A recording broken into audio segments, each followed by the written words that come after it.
Hello everyone, welcome back to my channel. My name is Nomonde Ngobeni. So on today's video, I'm going to be talking about rheumatoid arthritis and mental health. So as you know, on this channel I share my experience of living with rheumatoid arthritis. So if you're new to this channel, what I do is that I share my experience of living with rheumatoid arthritis, which is a rare condition that affects mainly 1% of the population in worldwide. So today I wanted to talk about the mental health aspect of the condition. So the reason why I want to talk about mental health particularly is because in the past few months I've been experiencing a lot of discomfort and a lot of mental health issues when it comes to my condition of living with rheumatoid arthritis. There is no official diagnosis. I haven't gone to a psychologist where I was diagnosed with either depression or anything else, but it's just what I've been experiencing, my emotions and all of that. So I think it was in November I had to go to the hospital and I was feeling a lot of stress, because it takes time and then also it requires a lot of finances. So I was so stressed about the situation. Also you are dealing with chronic pain on a daily basis. You have to take daily medications. There's just a lot of factors that come into play when you are somebody that's living with rheumatoid arthritis. So mental health issues are bound to happen. It's inevitable. It's something that is bound to happen. I'm sure it doesn't happen to everybody, but I think it happens to a lot of people, and I do experience these discomforts every now and then. So when I had to go back for my doctor's visits, I was really feeling down.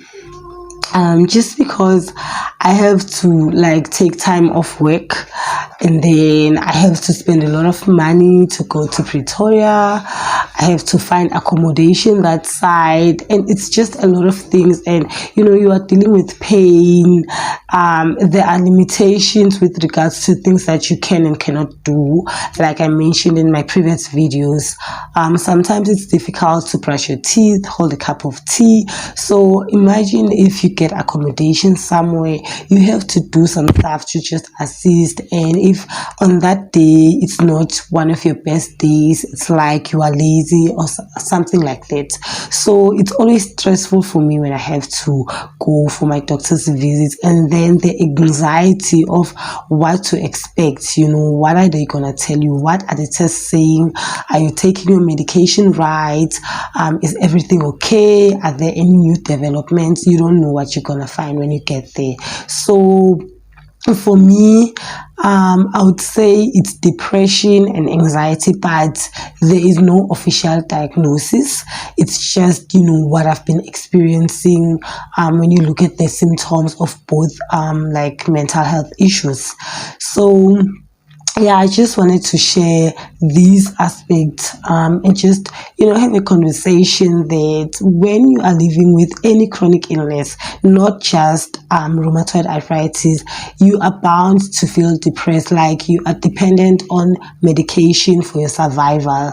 If I stop taking this medication and I decide that I don't want to take the medication anymore, it's inconveniencing my life, the disease will then start progressing. It will lead to me being crippled. Then I will be disabled. I will have limitations with regards to what I can and cannot do, and I don't want to experience that. I mean, I'm way too young to be dependent on other people for my survival, and it's unlike somebody that has experienced a car accident. They didn't have a choice. You experience a car accident and then you are now limited to what you can and cannot do. You have to depend on other people. But with me, I still have a choice that I can take this medication and then make sure that the disease does not progress so that I can have a chance at a normal life. And I am grateful for that part, but the part of having to remember to take a medication on a daily basis, which means you should have meals prepared each and every day so that you can be able to take a medication. It's just difficult and it's stressful, so it does sometimes cause you to feel depressed. And when you have to go see the doctor, sometimes I do forget to take my medication. I don't want to lie about that part. And when it comes to time to go and see the doctor, I become anxious because I don't know what to expect, with regards to the test, like the blood test results, because I know there were times that I didn't take the medications. What are the tests going to say? Did the disease progress in any way? Am I fine? Do they need to change medication? There was a time where the doctor decided that she needs to increase my dosage because I don't know what she saw in the blood, and I knew that I was not taking my medication the right way, because sometimes maybe I'm late for work, I have to rush, then I forget to take my medication and all of that. And so when I went back for the next visit, I explained to the other doctor that actually this is what happened. So can I please go back to the usual dosage, and so that we can see if there will be any changes, because I know it seems that the medication is not working right because I haven't been taking it right. So maybe let's just go back to the usual dosage. Let me try taking it the right way, and then we can see whether it's working or not. Because when they increased the dosage, the side effects were terrible. I couldn't handle them, and I realized that I need to go back to that usual dosage, and then I need to try and take my medication the right way so that they do not increase the dosage, because it was too much. Like, the side effects were too much for me. They would last like 2 or 3 days and I would just be feeling horrible. But with the usual dosage that I'm used to, there are no longer side effects. I just take the medication once every week, like 6 tablets once a week, and then I'm fine. Then there are some tablets that I take daily, so that way I know that I won't be experiencing a lot of side effects, and then I will be fine. Because like, you feel dizzy, you feel it's just a lot of uncomfortable like side effects, and then it makes it difficult for me to go about my day, because now I'm feeling dizzy, I'm feeling nauseous. It's just a lot, so all of these things come into play, and they cause you to feel depressed, and then you don't take your medication the right way. Financial issues also play a factor, because if you don't have money, it does affect. Like, with me, I buy my own medication because I don't have time to go to the hospital or the clinic to collect medication on a monthly basis. I am still trying to build my career, so you can't be somebody that is always asking for time off. I know that it's my right, I can do that, but if it comes to a choice where they choose between me and somebody that is perfectly healthy, obviously they're gonna choose somebody that is healthy, that has no chronic illness, because they won't cause them any trouble with sick leave on a monthly basis, having to go to the hospital and then Pretoria. It's just a lot, so I prefer buying my own medication. That on its own, it's costly, and it does just add on to the stress that I'm feeling, because the money that I would have used for something else, now I have to use to buy my medication. Then I have to have the right food. We all know food is expensive these days, but I have to eat right so that I can stay healthy, like I mentioned before on the video that I have now taken down. But I will redo that video and I will upload it again, where I was talking about my rheumatoid arthritis food triggers. There are certain foods that now I cannot have, I cannot have those types of foods, because if I have them, they will affect me. So already my diet has to change, and that is costly. Food is expensive. I have to eat right. I cannot have anything that triggers my symptoms and then take the medication. It's like working, like I'm taking one step forward and two steps backwards, so it's just a lot of factors that come into play when it comes to this whole situation. And I just wanted to talk about these aspects of rheumatoid arthritis, that mental health issues are a real thing when it comes to this. With me, it's mainly something that I can call depression and anxiety, but it's not like I've been diagnosed by a psychologist or a psychiatrist. No, it's just that I know the symptoms, and I use these terms lightly.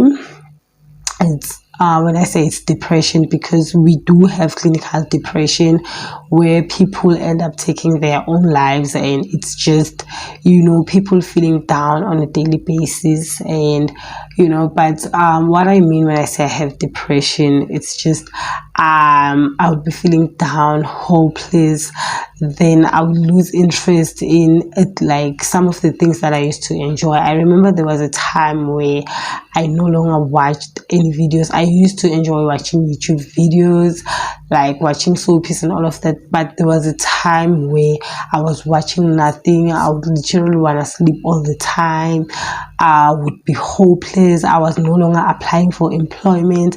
I was going through a lot. And lack of employment is one of my stresses. Like, I have been applying for employment and it hasn't been easy, and it's one of the things that have been causing me a lot of stress.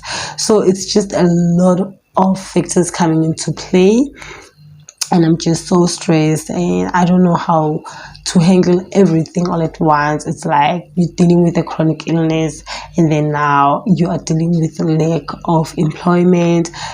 I need finances in order to like manage this condition that I have. And now you're looking at that the medication that I'm taking is now causing me to develop stomach ulcers. As I'm looking at that, the foods that are triggering my rheumatoid arthritis symptoms have now turned into allergies in my body, and now these allergies have now turned into like a sinus infection, and now I have to deal with a sinus infection on a daily basis. So as from November 2021, I've had a sinus infection, and I've had to like blow my nose every day since November 2021, each and every day, like each and every minute of each and every day since November 2021. And that on its own is something that has been stressful. I have tried medications and gone to the doctor.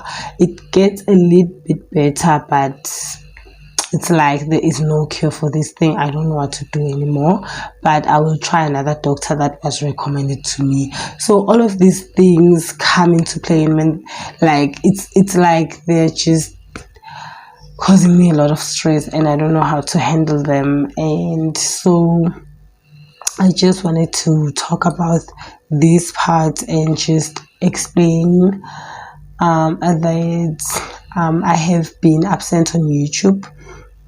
I started this channel because I wanted to raise awareness about rheumatoid arthritis, and I was so enthusiastic about it in the beginning. Even though I knew my videos were not the best quality, but I was so excited about, taking videos, editing, uploading. I just wanted to put my content out there, and I know that the more I create content, the more I learn, the more I improve, and I just wanted to reach people, educate them about this condition so that they know that there is such a condition, it exists, and this is how it is, this is how it affects people living with it, this is how it affects people living with people that are living with the condition. And that was my main aim. And at some point I became like depressed about the quality of my videos. So I was like, but my background is this and that. And now I realize that this is not about the background, this is not about all of those things. It's about the information that I'm getting out there. It's about telling people about the condition that I've been living with for over 7 years now, educating them about this condition. Other stuff we're gonna see as time goes by. So I hope that this means I am now back. I am planning to be consistent with my content because really I want to educate people about rheumatoid arthritis. So I want to post more about my rheumatoid arthritis journey. I want to share story times, and there's another type of content that I want to share. I want to try out on this channel, but I will shoot a video first, and if I think it's worth uploading, then I will tell you guys about it. So thank you so much for watching my video, and if you have anything to share, any questions, stuff like that, please comment on the comment section down below. And if you would like to see more content from me, don't forget to subscribe and hit the notification bell. Thank you so much for clicking on this particular video. Don't forget to check out my previous videos if you want to learn more about rheumatoid arthritis. Thank you. Bye.